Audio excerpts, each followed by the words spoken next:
Going to do a quick video to just showcase and have a light overview of how to get back onto InsiteOR after logging out and creating a case to notify users whether they are or are not a part of InsiteOR. So just to get started, you can go to Google or any other search engine and just search for our website, InsiteOR.com, and that'll bring you straight to that page. You can also just search for the word InsiteOR like this, and you'll find our website at the very first top of the page. What I'm going to do is in our testing environment, I'm going to show you, we'll get logged in here, and I'm going to log in as an admin, the same as you. You can always click this Remember Me button right here if you want, as that will remember all of your passwords that you enter for this, so you can easily log in next time. I would do that if this is a computer that only you use or that you have a specific login for. Once you log in, you'll get brought to your profiles dashboard. From your profiles dashboard, you're going to want to go to one of your healthcare offices. You'll likely only have one healthcare office that you're associated with, and you'll see that on the left-hand menu here. You can also access your healthcare offices from a drop-down menu at the top of the screen. We're going to enter the orthopedic medical office, and we need to create a case for a new patient that has a procedure coming up later this month. So I'm going to go straight to our case cards menu, and from here, I'm going to click the new case card button. So this is going to have some simple general information where I'll type in the patient's last name and the patient's ID number, the date of the case, which will be on the 6th of May, the time, which will be in the afternoon, starting at 2:30, which you can just click and choose those times. Click this calendar here to open up this menu and choose the ending time of that surgery. It's a pretty long surgery, I guess, so I'm making this a 3-hour surgery. This section here, you can leave blank if you don't have any details you'd like to enter on the case. I always like to add a little bit of information, so I'll say this is a total knee arthroplasty,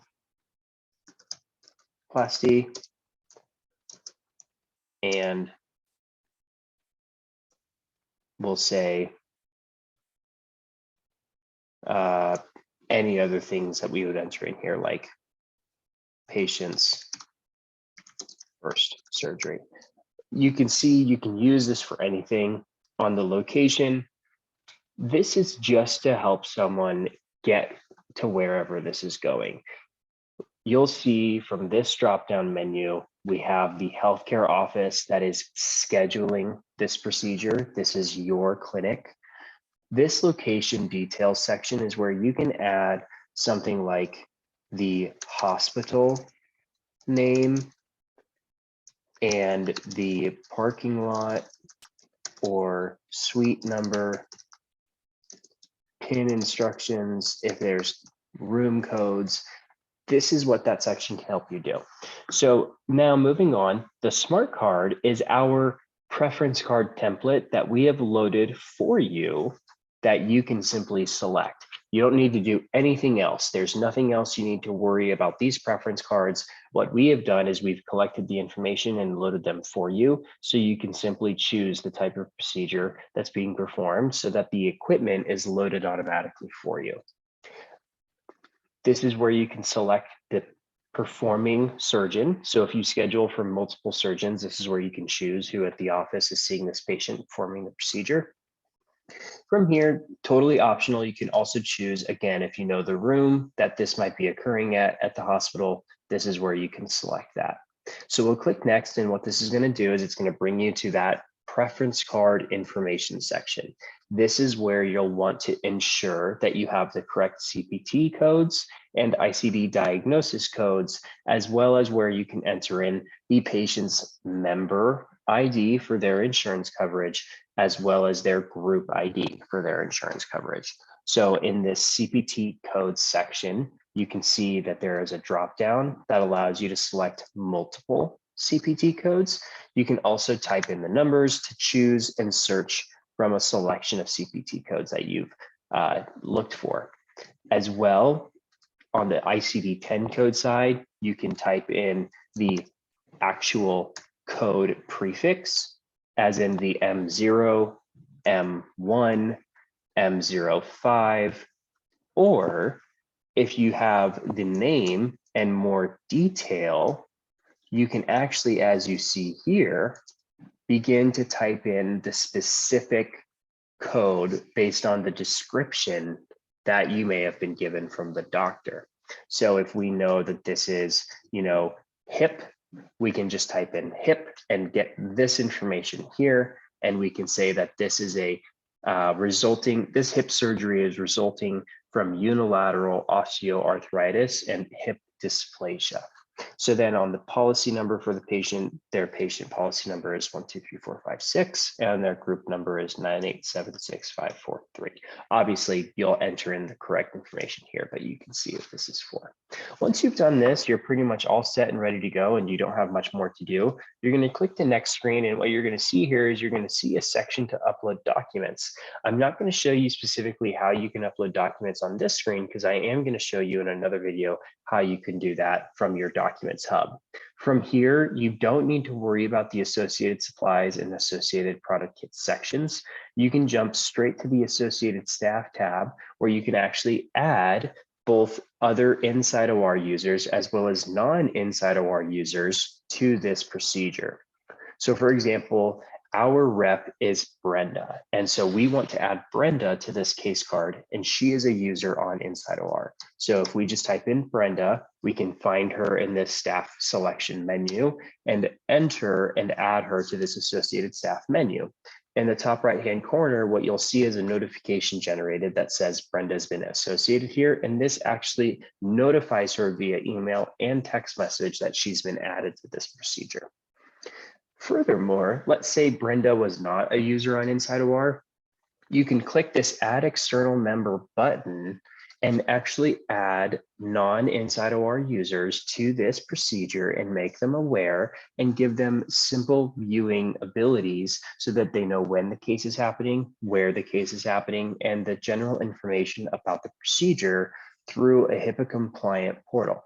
Now, in this modal, what you can do is enter their name. So let's say we need to share this with John Smith, and John Smith email is brandon.kalis@gmail.com.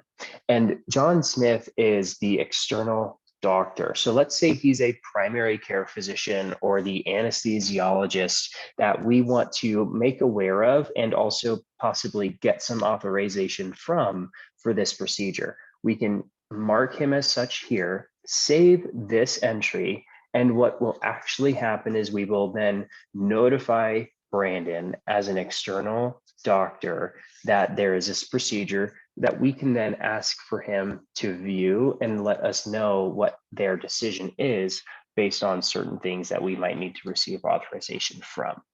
Now that we've completed that case, we can hit that finish button and you'll see that case is listed here.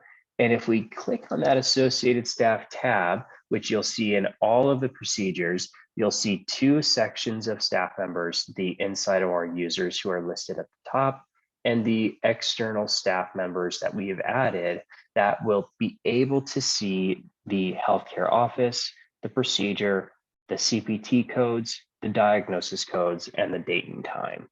They don't have access to other pieces of information such as, some of the specifics inside the details of the cases. And that's what allows you to simply add them so they are aware and communicate with so that you can work with them instead of giving them full access to all of that information.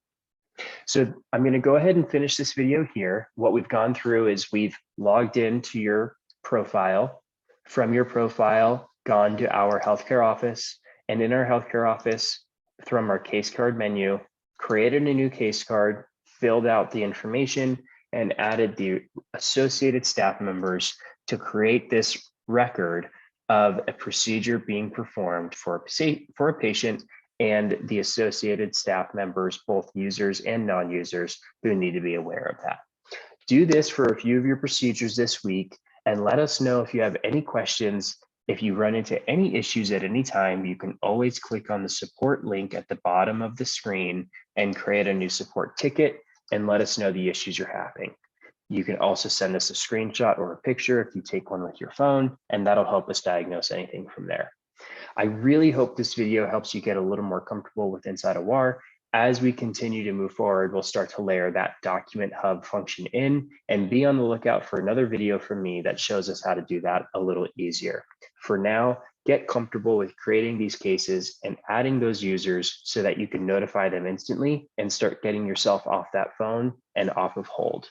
Looking forward to connecting with you this week, and I'll talk to you soon.